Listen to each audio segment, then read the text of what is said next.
नमस्कार दोस्तों, जय हिंद, जय Bharat. Welcome my YouTube channel CDRK Saini BEd classes. देखिए, हम अध्ययन कर रहे हैं बाल्यावस्था एवं विकास प्रक्रिया पेपर। इस पेपर के अंतर्गत आज की लाइव क्लास में हम किशोर अवस्था का अर्थ, परिभाषा एवं अवधारणा के बारे में आपसे चर्चा करेंगे। तो आप सब बने रहें हमारे साथ, हमारे YouTube चैनल के साथ। और यदि आप हमारे YouTube चैनल पर पहली बार आए हैं तो हमारे चैनल को सब्सक्राइब करें और पास ही बने बेल आइकन के बटन को जरूर दबा देवे। देखिए, जिस प्रकार एक ऋतु का आगमन दूसरी ऋतु के पश्चात होता है, किंतु प्रथम ऋतु में आगामी ऋतु के आने के लक्षण दिखाई देने लग जाते हैं, ठीक उसी प्रकार विकास की विभिन्न अवस्थाएं एक दूसरे से संबंधित होती है। आप सब जानते हैं कि जो विकास की अवस्थाएं हैं, जैसे बाल्यावस्था, किशोर अवस्था, प्रौढ़ावस्था, वृद्धावस्था, ये सब विकास की जो अवस्थाएं हैं, ये जन्म से लेकर मृत्यु पर्यंत तक चलती रहती है।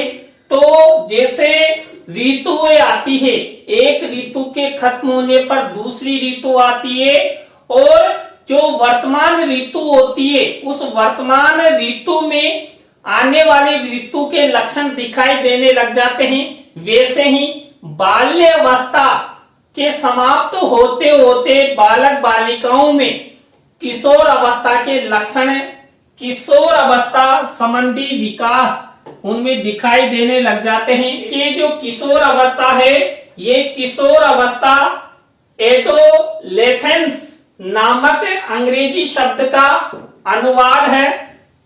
एडोलेसेंस शब्द की उत्पत्ति लैटिन भाषा के एडोलस शब्द से हुई है, जिसका अर्थ है परिपक्वता की ओर बढ़ना।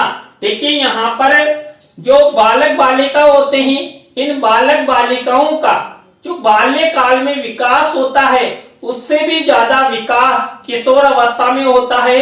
तो यहाँ पर जो एडोलेसेंस शब्द है, ये किशोर अवस्था से संबंधित है, और इस किशोर अवस्था में बालक अपनी परिपक्वता की ओर बढ़ते हैं। इसलिए यहाँ पर जो किशोर अवस्था है, इसको जीवन का एक अच्छा काल माना गया है, तनाव और तूफान का काल माना गया है, जिसमें बालक बालिकाओं का अनेक विकास होता है।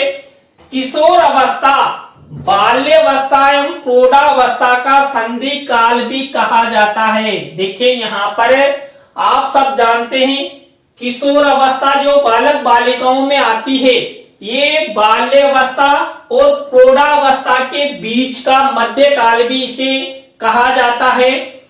ये जो दोनों अवस्थाएं हैं, बाल्यावस्था एवं प्रौढ़ावस्था, इसके मध्य में बालक बालिकाओं में शारीरिक, मानसिक, नैतिक अनेक प्रकार के विकास होते हैं।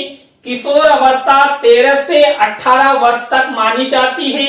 इस अवस्था को दो भागों में बांटा जाता है। प्रथम अवस्था 13 से 15 वर्ष की अवस्था मानी जाती है, जिसे हम पूर्व किशोर अवस्था कहते हैं, तथा 15 से 18 वर्ष की अवस्था को उत्तर किशोर अवस्था के नाम से जानते हैं। तो ये हुआ किशोर अवस्था का अर्थ। देखिए, किशोर अवस्था का जो सामान्य अर्थ है कि ये शब्द किससे आया, आपकी परीक्षाओं में पूछा जा सकता है।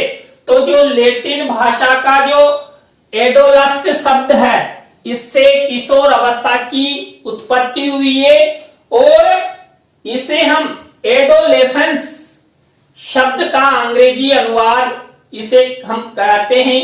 तो यहाँ पर जो किशोर अवस्था है, इस किशोर अवस्था को दो अवस्थाओं में बांटा जाता है, पूर्व किशोर अवस्था और उत्तर किशोर अवस्था। आपकी परीक्षाओं में इस तरह के छोटे छोटे प्रश्न कई बार पूछ लिए जाते हैं, जो आपकी परीक्षाओं की दृष्टि से अति महत्वपूर्ण होते हैं। और देखिए, ये टॉपिक आपके बीएड में ही नहीं, यदि आप डीएड कर रहे हैं, बीएसटीसी कर रहे हैं या सीटेट की परीक्षा आप दे रहे हैं, रिट की परीक्षा दे रहे हैं, तो सभी के लिए बहुत ही उपयोगी है। इसके बाद हम देखते हैं जो किशोर अवस्था है, इस किशोर अवस्था की विभिन्न विद्वानों ने क्या क्या परिभाषाएं दी है। देखिए इसमें पहली परिभाषा जर्सील्ड के अनुसार, अनेक परिभाषाएं हैं लेकिन यहाँ पर हम मुख्य मुख्य परिभाषाओं के बारे में आपसे चर्चा करेंगे।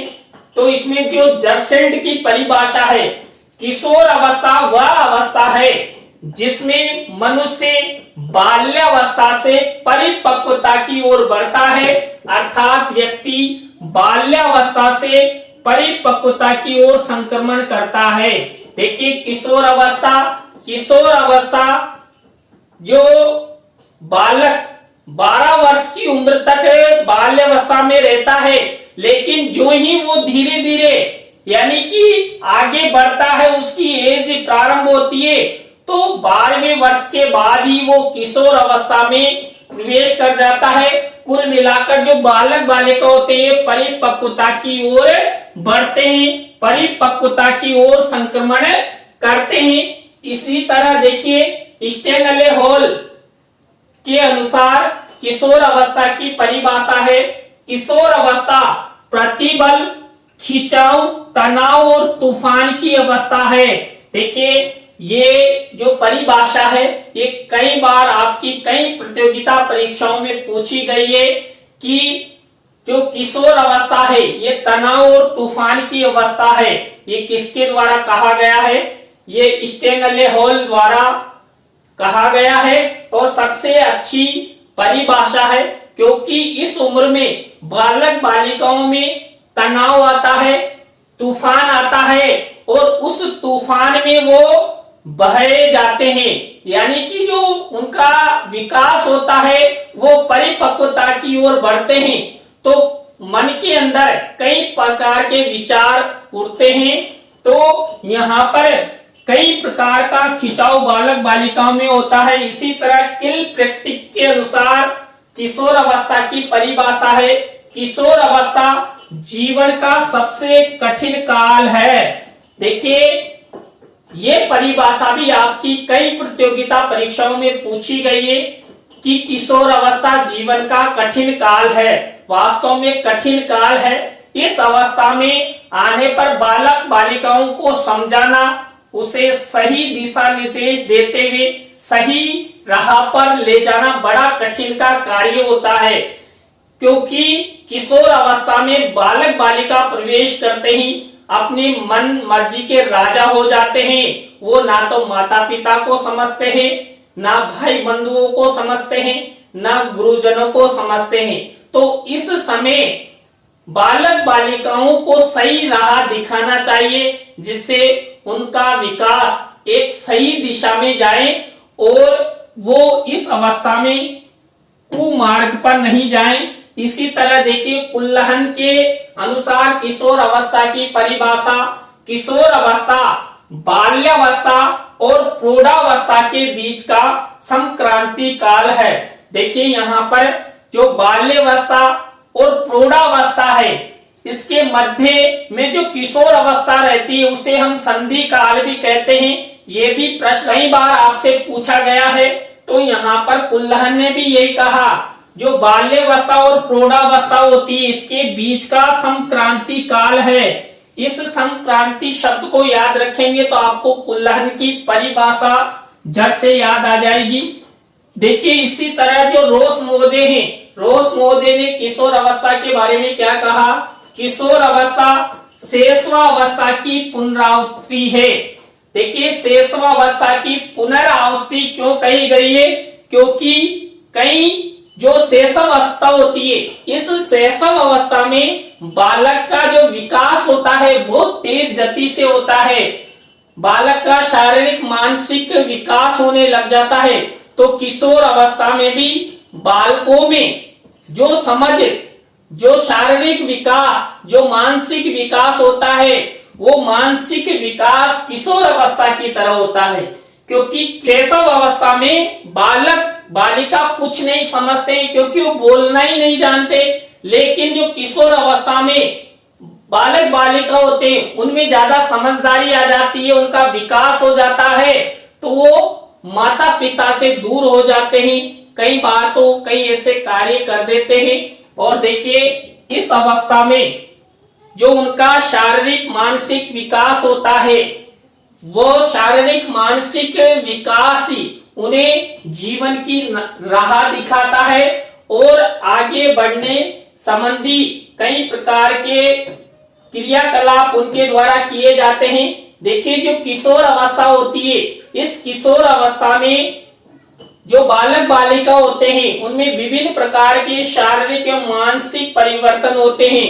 देखिए किशोर अवस्था में होने वाले परिवर्तनों के बारे में हम आपसे अलग ही क्लास में चर्चा करेंगे कि किशोर अवस्था के समय बालकों में कौन कौन से शारीरिक विकास होते हैं, मानसिक विकास होते हैं, नैतिक विकास होते हैं, चारित्रिक विकास होते हैं, इन सब के बारे में आपसे चर्चा करेंगे। केवल यहाँ तो हम केवल किशोर अवस्था का अर्थ परिभाषा एवं अवधारणा के बारे में ही आपसे चर्चा कर रहे हैं। तो यहाँ पर जो किशोर अवस्था होती है इनमें बालकों में कई प्रकार के जो शारीरिक अंग है, जैसे अंतः अंग है, जनन अंगों का विकास भी इस अवस्था में होता है। और जो जननांग होते हैं, इस जननांग इस अवस्था में वो परिपक्वता की ओर बढ़ जाते हैं। और यही यानी कुल मिलाकर जो किशोर अवस्था होती है, इस किशोर अवस्था में बालक बालिका जो जननांगों के माध्यम से जो निषेचन की प्रक्रिया है, ये प्रक्रियाएं करने लग जाते हैं। और यहाँ पर किशोर अवस्था में बालक बालिकाओं में माता पिता बनने की क्षमता विकसित हो जाती है। वो होता है शारीरिक विकास के कारण। किशोर अवस्था में होने वाले विभिन्न परिवर्तनों के कारण किशोरों में नए विचार, नए अनुभव तथा नई शक्ति दृष्टिगोचर होने लगती है, क्योंकि इनमें जो बालक बालिका होते हैं, इन बालक बालिकाओं का कई तरह का विकास हो जाता है। और उस विकास के द्वारा क्या होता है, बालक बालिकाओं में कई प्रकार के परिवर्तन आ जाते हैं, कई प्रकार की नई सृजनात्मक शक्ति आ जाती है, कई प्रकार के विचार उनमें आ जाते हैं। तो उन विचारों के द्वारा जो किशोर होते हैं, ये किशोर अपने जीवन को आगे बढ़ाने हेतु इस अवस्था में बालक बालिका अपना किसी भी व्यक्ति विशेष को, किसी भी महापुरुष को वो अपना आदर्श मानते हुए आगे बढ़ते हैं। इस अवस्था में जो बालक बालिका होते हैं, ये बालक बालिका क्या चाहते हैं कि दूसरों को देखकर कि वो कैसे आगे बढ़ा, वो कैसे अमीर हुआ, इन सब के बारे में उनके अंदर विचार शुरू हो जाता है। और वो कई बार सही दिशा यदि उनको मिल जाती है, सही मार्गदर्शन उन्हें मिल जाता है, तो वो उस दिशा में लगातार बढ़ जाते हैं। और यदि उन्हें किशोर अवस्था में सही दिशा निर्देश, सही परामर्श नहीं मिलता है, तो कई प्रकार की जो अनहोनी घटनाएं हैं, कुकृत्य हैं, वो कर देते हैं। और देखिए आप सब जानते हैं किशोर अवस्था के अंतर्गत जब बालक बालिका परिपक्व अवस्था में आ जाते हैं, यानी कुल मिलाकर माता पिता बनने की क्षमताएं उनमें विकसित हो जाती है, तो वो आपस में गर्लफ्रेंड बॉयफ्रेंड भी बना लेते हैं। किशोर अवस्था में गर्लफ्रेंड बॉयफ्रेंड बनाने का प्रचलन अधिक होता है। देखिए अभी एक वर्तमान में घटना घटित हुई है राजस्थान के जोधपुर से। 12 वर्ष की आयु की जो लड़की है ये मां बन गई। और देखिए उसके सहपाठी यानी कि जो विद्यालय में उसका सहपाठी था, उसके द्वारा ऐसा कार्य करके वो गर्भवती हो गई। तो यहाँ पर किशोर अवस्था एक ऐसी अवस्था है जो माता पिता बनने की क्षमता भी विकसित करता है। तो माता पिता बनना स्वाभाविक है, लेकिन एक अवस्था, एक उम्र के अनुसार यदि माता पिता बना जाए तो अच्छा होता है। तो यहाँ पर किशोर अवस्था में कई प्रकार के अनुभव बालक बालिकाओं को मिलते हैं। किशोर स्वयं के प्रति, समाज एवं वातावरण के प्रति, विपरीत नीतियों के प्रति सजग होते हैं। देखिए, यदि पर्यावरण में किसी भी प्रकार का कोई ऐसा कार्य हो रहा है तो उसके प्रति जो किशोर होंगे वो सजग होंगे और सजगता लेते हुए वो दूसरों को परामर्श भी देंगे। कई प्रकार के मानसिक संवेग इस अवस्था में बालक बालिकाओं में उत्पन्न होते हैं और उन संवेगों पर भी कंट्रोल करना होता है। देखिए, यदि संवेग अधिक विकसित हो गए तो बालक सद्मार्ग के स्थान पर कुमार्ग पर भी जा सकता है।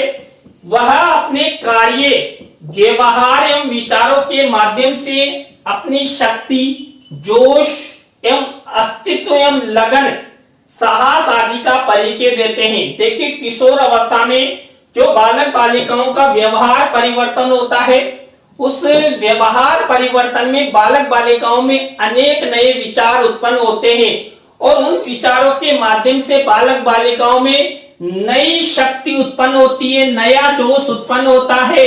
और इस अवस्था में बालक बालिका अपना अस्तित्व बनाने हेतु, यानी कि ये उम्र ऐसी हो जाती है वो माता पिता को कुछ नहीं समझते। इस अवस्था में बालक बालिका ये समझने लग जाते हैं कि हम खुद ही पैदा हो गए और खुद ही बड़े हो गए। वो माता पिता को सम्मान देने के स्थान पर कई बार माता पिता तक की तौहीन कर देते हैं। क्यों? अपना अस्तित्व बनाने के चक्कर में। और देखिए, कई किशोर ऐसे होते हैं जो बड़े ही लगन और साहसिक कार्य करने लग जाते हैं। कई किशोर अच्छे शिक्षा क्षेत्र में अपनी प्रगति को निर्धारित करते हुए किसी अन्य को आदर्श मानकर वो आगे बढ़ जाते हैं। तो ऐसे किशोर जरूर सफल होते हैं। और जो किशोर इस उम्र में राह भटक जाते हैं उनका पतन भी निश्चित हो जाता है। नेक्स्ट है, वे नई चुनौतियों, समस्याओं एवं उत्तरदायी तत्वों का सामना करते हैं और उनके अनुरूप श्रम की क्षमता का विकास करते हैं। देखिए, इस अवस्था में क्या होता है, जो किशोर होते हैं ये किशोर नई चुनौतियों का सामना करने, नई समस्याओं को जन्म देने के साथ साथ उन समस्याओं का निदान करने में भी उनमें जो क्षमताएं विकसित होती है, उन क्षमताओं के माध्यम से वो नए उत्तरदायित्व तत्वों का विकास करते हैं, उनका सामना करते हैं और उनके अनुसार वो श्रम करते हैं, यानी कार्य करते हैं। जीवन की अनेक जटिल समस्याओं से सामना करने के लिए कठोर प्रयत्न करते हैं। देखिए, किशोर अवस्था में जो किशोर होते हैं ये किशोर जीवन की अनेक जटिल समस्याओं से सामना करने के लिए तैयार हो जाते हैं। चाहे कोई सा भी कार्य इस अवस्था में उन किशोरों को दे दिया जाए, वो मना नहीं करेंगे, वो लगातार कार्य करते रहेंगे। किशोर अवस्था में बालक मूल्यों, आदर्शों और संभावों में संघर्षों का अनुभव करते हैं। देखिए, इस अवस्था में मैंने आपको बता दिया कि ये तनाव, तूफान, संघर्ष, खिंचाव आदि की अवस्था है। तो इस अवस्था में जो बालक बालिका होते हैं ये अपने मूल्यों के प्रति सजग हो जाते हैं। वो अपने जीवन में कुछ न कुछ आदर्श मानने लग जाते हैं, यानी कि अन्य लोगों को देखकर उनके जैसे बनने का उनके मन में आ जाता है। कई जगह है जो किशोर हैं ये संघर्ष करते रहते हैं। तो देखिए, आज की क्लास में हमने जो आपका पेपर है बाल्यावस्था में विकास प्रक्रिया, इसके अंतर्गत किशोर अवस्था का अर्थ, परिभाषा एवं अवधारणा के बारे में आपसे चर्चा की। आज की क्लास आपको कैसी लगी कमेंट्स में हमें जरूर बताएं। अच्छी लगी हो तो लाइक करें, कमेंट्स करें और शेयर जरूर करें दोस्तों। इसी तरह नए टॉपिक के साथ हम आपसे फिर मिलेंगे CDRK Saini B.Ed classes YouTube channel पर। जय हिंद, जय भारत, राम राम सा।